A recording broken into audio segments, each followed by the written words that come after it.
ইসলামী bank news top 10। বিশৃঙ্খলাকারীদের বিরুদ্ধে কঠোর ব্যবস্থা, হুঁশিয়ারি প্রধান উপদেষ্টা ডক্টর মোহাম্মদ ইউনূসের। জানালেন, সামনে হতে পারে আরও অনেক কিছু। গাজীপুর সহ দেশের বিভিন্ন জায়গা থেকে আওয়ামী লীগ ও সহযোগী সংগঠনের শতাধিক নেতাকর্মী আটক।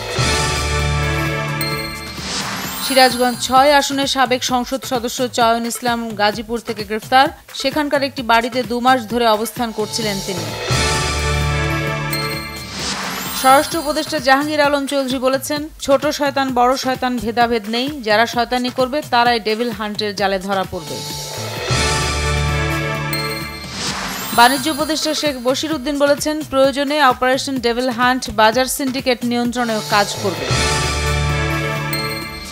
দুদক চেয়ারম্যান ডক্টর মোহাম্মদ আব্দুল মোমেন বলেছেন, দুর্নীতির অনেক আসামি বিদেশে, অনেক বড় অভিযুক্তরা পাশের দেশে আছে।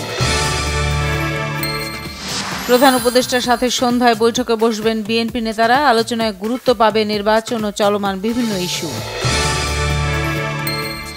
জুলাই বিপ্লবে গণহত্যার অভিযোগে আওয়ামী লীগ সরকারের সাবেক উপদেষ্টা, মন্ত্রী, এমপি ও পুলিশ কর্মকর্তা সহ ৭ জন বিভিন্ন মেয়াদের রিমান্ডে। পশ্চিম তীরে এক অন্তঃসত্ত্বা নারী সহ ৩ ফিলিস্তিনিকে হত্যা করেছে ইসরায়েলি বাহিনী। সেভিয়াকে উড়িয়ে স্প্যানিশ লা লিগায় রিয়াল মাদ্রিদ ও অ্যাটলেটিকো মাদ্রিদের সঙ্গে ব্যবধান কমিয়েছে বার্সেলোনা।